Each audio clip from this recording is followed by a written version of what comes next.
in the room with us. And Kevin and Janet, would y'all come up and kind of give us a little, Kevin's our mortgage expert, maybe just give us an idea what's going on with interest rates and mortgage.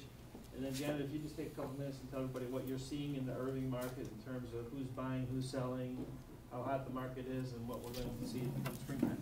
Sounds good. Thanks. Thanks, Greg. Well, despite what you've heard out there with the tight lending, I can tell you and I can assure you that if you are a qualified buyer, you'll get a home loan. And I get people all the time coming up to me saying, Kevin, how can I get a home loan, and how do I qualify? And I'll talk about that in just a second, but I just want to make sure that everybody knows that there's plenty of money out there if you're a qualified buyer to get a home. The second thing is, and Janet nudged me when Greg went through this graph, was the interest rates. Yeah. And interest rates are at historical lows. There's no question about it. A week ago, I did a loan for a guy on a 30-year fixed conventional loan for 4.625, which is just unheard of. That's unheard of. Mm-hmm. Yesterday, I did the same exact loan, and it was 4.875. And this morning, if I did it this morning, it would be 5. Okay? So, I don't know if you all saw the Dallas Morning News article in the business section, front page of the business section this morning, but Bernanke is saying across the board, his tool to hedge against inflation is to raise interest rates, and it will happen, and it will happen in April. So, the theme of this is, it's a great time to buy, and I'm telling you right now is a great, great time to buy. So if you've got employees that are coming in from Frisco or McKinney or some of the outlying communities, this is a great time to say, look at, if the business is domiciled here, this is a great time to buy.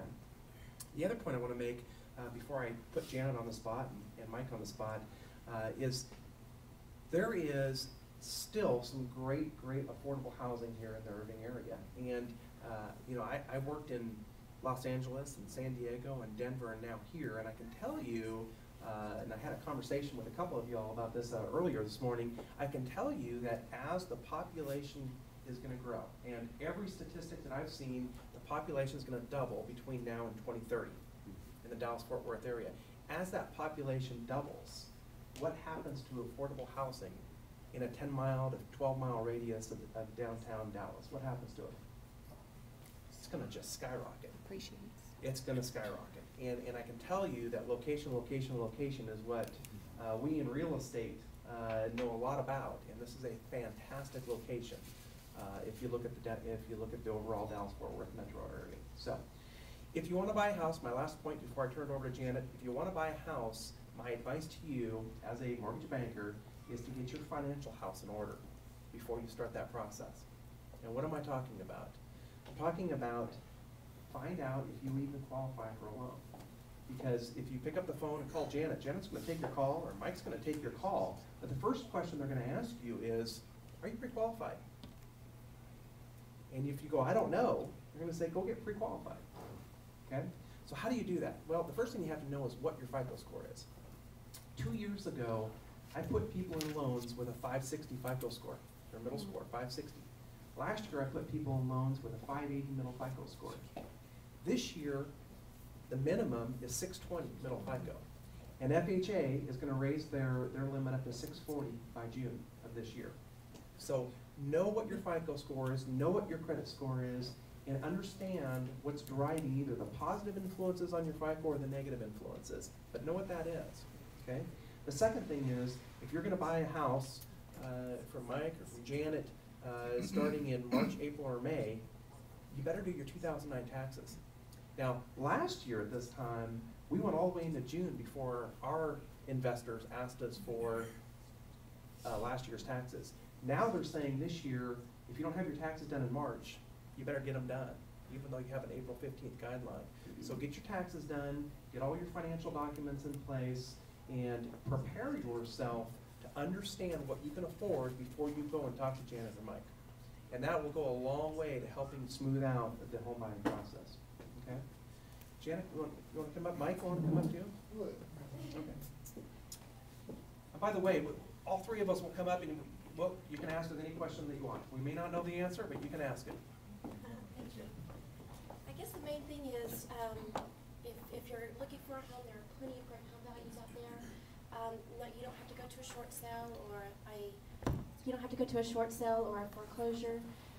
And even if you're meeting this deadline, you don't need to do that because it is a long process to go through. You have to be very patient whenever you do a short sale or a foreclosure. So to meet the April 30th guideline, just make sure you come to a realtor, and there's a lot of great values out there, a lot of sellers that are motivated, and then also don't wait till the last minute to close, as he may tell you there's a lending process, and you want to make sure that you meet your deadlines and not miss them. Don, just one quick thing. I'm sorry, just one quick thing. With regard to the lending process, just so you and your buyers know, once you contract your home, it used to be we could get it done in 2 weeks. Now with the new appraisal processes, we're looking at 30 days minimum. So understand that if you want to close by the tax credit that we talked about earlier on the 30th of June, that you need to get that process started by 1 June, because it could take a full 30 days to close now with the hoops that we're having to go through that we used to not have to go through. So please just understand that. I'll tell you what, we're going to call questions. If you have any, I believe Mike and Janet and Kevin will be here afterwards. And with that, I'm going to turn the program back over to Joanne. Thanks everybody for coming. Thanks for being patient with us. We usually have introductions in the beginning where each person gets to introduce their company and have a 30-second information about what you do, who your customer might be, a great referral for you through the chamber, who you've done business with, that kind of thing. So I'm going to introduce myself, and then we'll start with the 30-second introductions for each one of us, and we'll wrap it up, and then you guys are welcome to stay here and network. So I'm Joanne Goen, and I own Glory House Catering, and we offer 3 services. We do catering, we have receptions that we do here, and we also have a bistro. So we're open for lunch here Monday through Friday from 11 to 2. And we have a fabulous salad bar, a hot buffet, and please come and have lunch with us. So at this time,